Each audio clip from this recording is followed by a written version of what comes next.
Oh shit, watch out. What did it hit? High? Yep, okay, let me try it again. Hey, what's up survivors? Welcome to another mind-blowing episode from Zombie Go Boom. That's right, this is a full episode. This Ivan head will be going boom at the end of the episode. The format though is a little bit different. We're calling this, Did We Do It Wrong? And basically we have 3 of the most recent weapons that we've tested on Zombie Go Boom, and we're gonna be doing further tests based on your comments. So it's gonna be a lot of fun.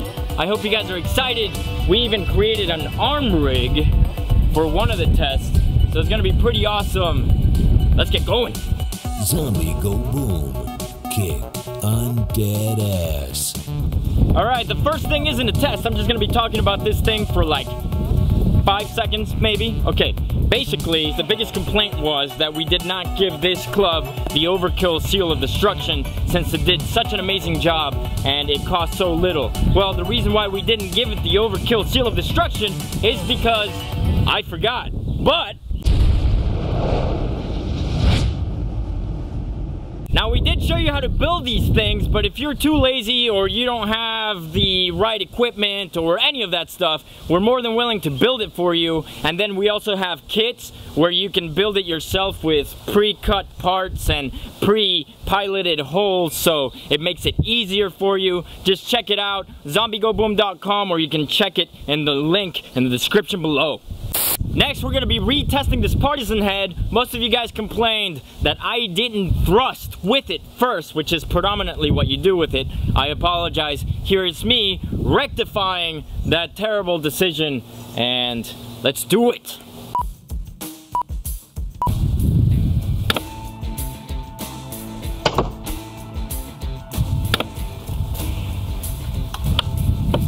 Okay, let's see what we got here. Went about 2.5 inches deep in your mom, just kidding. 2.5 inches deep, and not enough to get into the cranial cavity. All right, I'm gonna try a different strike that may give me more power without sacrificing accuracy, and that's something that you've seen Thrond from Thrond do. He's the guy that sent us this, which is basically you go overhand grip, sort of reverse grip, and you just chunk it and you catch it. Let's see if that does it.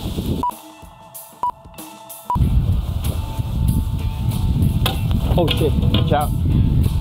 What did it hit? High? Yep, okay, let me try it again.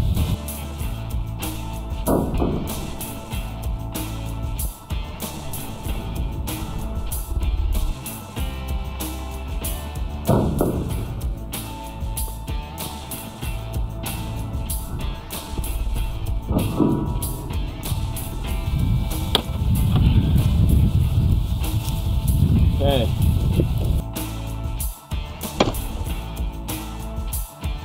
Well, first of all, those strikes are really difficult, which is why you kind of want to be more accurate than you want to be powerful, unless you have a lot of practice, which I don't have a lot of practice with pole arms, and they are an incredibly difficult weapon to use, especially on a zombie. Again, with thrusting, the head is a sphere, so deflection is easy. It's really easy to miss your target, and even if you hit it a little high or a little low, your blade will just go every which way. And we did manage to get a little bit into the cranial cavity, but it's not a confirmed kill. Again, with this particular weapon, the best thing to do was what we suggested in the episode, which is you hook the zombie to the ground and then you stab it while it's laying down, because then you'll have the, you know, the ground to reinforce your strike, and it'll be more powerful without you having to put a lot of power into it. Also, you have gravity on your side. All in all, I think we got it pretty correctly, but now you got to see what this thing will do if you actually thrust it. Let us know what you think in the comment section below. Now the next thing is this Resonant rope club. We tested it out, it didn't do very well, and we got a lot of hate from Django's fans, which is fine, I understand. This thing is cool as crap, you want to see it work. Sadly, you know, we have a certain test, and if it doesn't pass, it doesn't pass, but you guys did say something, a lot of things, on the comments below, some of them very hateful, some of them not so much, just stuff that we probably should have taken into account, like the way you wield it.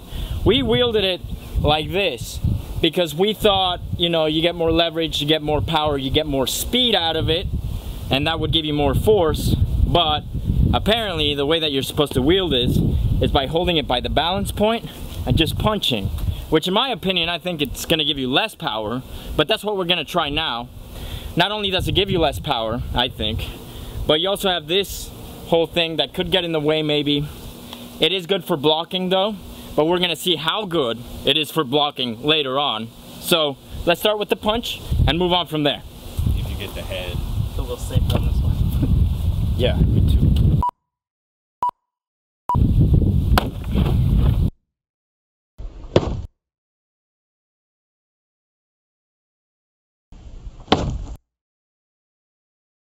Nothing.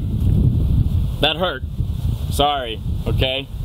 Here's the thing. I know you guys aren't manly. It hurts your hands. Well, when you're working, when you're dealing with tools or weapons, you want something that's nice on your hands so you can use it over and over again. Let me try one more hit. But, man, lots of vibration, hardly any power.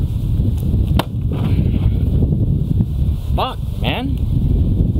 That hurts. That hurts. You get no power. It goes against your wrist. Let me show you something real quick, actually.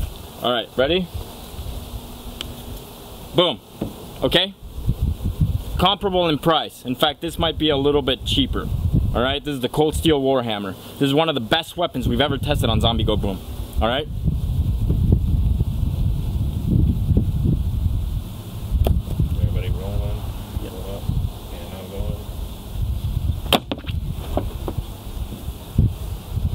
Okay?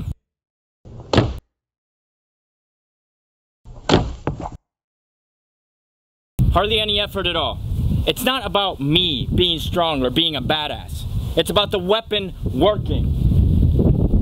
This weapon works. This one, as cool as it is, and it's as inventive as it is, and as awesome as, I mean, I love this thing. I really do, Django. You did an awesome job. But the proof is in the pudding, all right? Let's do another test. That went all the way through, all the way to the handle. I didn't even put that much effort into it. All right? Now let's get a little bit of control. When we tested it, James held it really, really close to the bottom. He choked down, okay? In order to get that power, which was nullified by the springiness of the weapon. So we're gonna do the same thing, same guy, same density head with the Warhammer.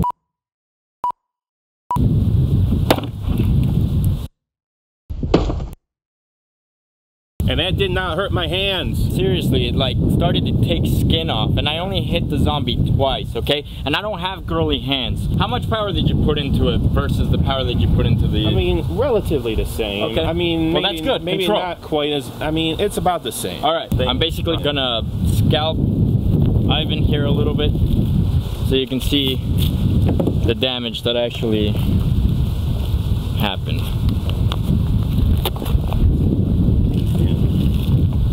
Basically, the whole head's caved in. The whole head is caved in. All of that bone went inside of the cranial cavity. That is 100% a zombie kill, one shot. We didn't have the overkill seal of destruction when we tested this originally, but obviously it gets it. It totally gets it. This thing is probably my favorite zombie killing weapon out there. Now let's come through to the front with this spike and we'll show you how that works.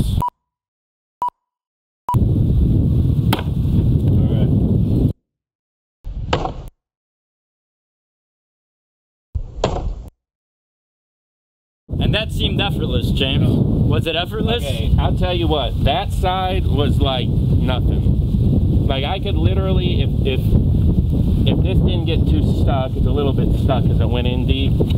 But I mean, I could mow through a few of them with that. That other one, I was exhausted after just one. The point is to find out what is gonna help you survive the zombie apocalypse. Is it gonna be this, or is it gonna be this? Basically, it's this. A good weapon will make a zombie target soft. A not so good weapon will make a zombie target hard. Okay? So if you want to prove your strength and your manliness during the zombie apocalypse, please pick something like this. If you want to mow down zombies and protect the people that you love, including yourself, pick something like that. Some people said, well, what if you're fighting another human opponent? Well, again, that depends on the weapon, okay? If the other person has a better weapon, you're probably going to lose. But what if it's a non-armed opponent and he's holding it the way that is recommended by the balance point right here, and he's gonna punch me, okay? The problem here is that I have all of this that I can easily grab, okay? The thumb, it's called the gate for a reason. I go like that, now I have control of his weapon. And in fact, the way I'm holding it right now seems to be the best way you would probably wield this. The problem is this is 32 ounces. Balance point is right here. You have over a pound right over there, which makes this unwieldy. It makes this kind of weird. This actually feels good. What can they using do? it like Kali sticks, but that'll just probably just mess up a person up. It's probably not enough to kill a zombie, but if you guys want to, we'll give it a shot, even though I don't want to fuck up my hand anymore, but whatever. It's alright.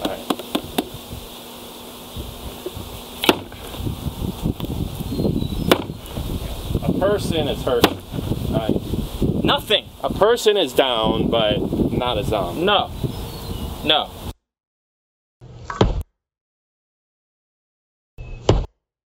So again, if you're fighting a non-armed opponent, better to do it this way.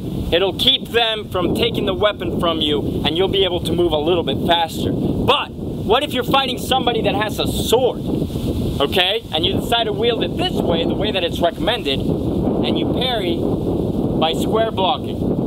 What is that going to do to you? Let's find out. All right, we're about to do this awesome test. Before I get started though, I have a couple of things I want to say. First of all, you can pre-order the Executioner sword. We have a paracord and a micarta. This is also not very awesome on your hands. So if you buy this version to save some money, you can always make scales for it. And if you buy the micarta version, that feels really nice. We're gonna see if we can cut through the weapon and into this arm analog that we made. It's made out of silicone rubber with two 7/16 inch wooden dowels running up the arm, and then there is a blood bag in the middle for extra gore, and that should be pretty fun. Also, before we do this, I do want to give Django a shout out. Man, you're a cool dude, all right? And I've watched your channel. I like your channel. I think your stuff is cool, and I think you deserve more subscribers. And if you guys are watching, please go to his channel and subscribe. You can hit right here or in the link in the description below. He has some cool weapons, he has great workout videos, and he's a very good motivational speaker, and he's important to a lot of people, so please check him out. Thank him for providing this stuff for Zombie Go Boom. We never would have had a chance to explore any of this cool stuff if it hadn't been for him, so thank you, Django. I'm sorry this is happening. And please subscribe to his channel. Awesome guy. Deserves way more subscribers than he has.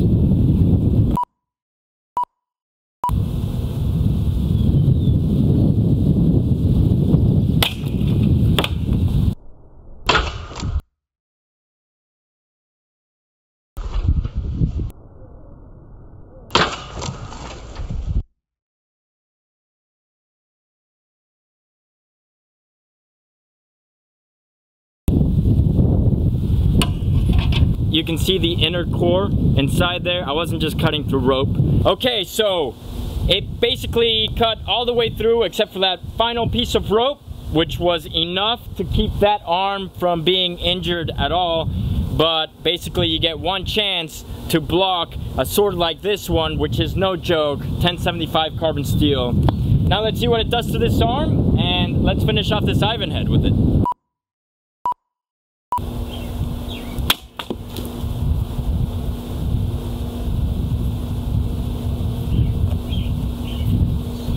Now that is a lot denser than an actual human arm. It's silicone rubber all the way through, and there are dowels in the middle, but it made it about I don't know, 85% through the arm.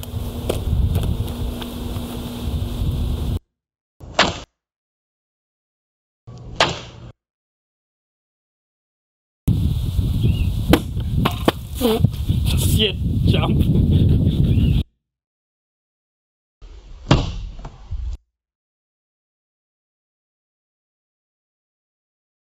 Easy, all right? A good weapon makes zombies soft.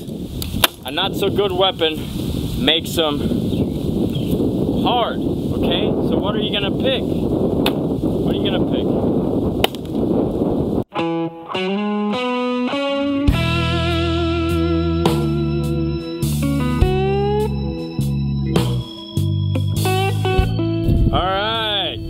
Did you see it bounce up in the air? That was pretty funny. Anyway, this thing did such a bang up job, and I'm feeling so generous, that for a limited time only, you can get it, the paracord version, that is, for 35 bucks. And we only have 50 in stock, so check it out at zombiegoboom.com, or you can click on the link in the description below. Last week's episode here, just shop over there. Big ass subscribe button. Don't forget to hit that button, because that's the way that you can help us out without spending any money whatsoever. Also, check out Django, link in the description below. Hey Enthroned, link in the description below. And you can buy those clubs, the Nerf clubs too, if you know you don't feel like building your own. I love you guys. We'll see you next time.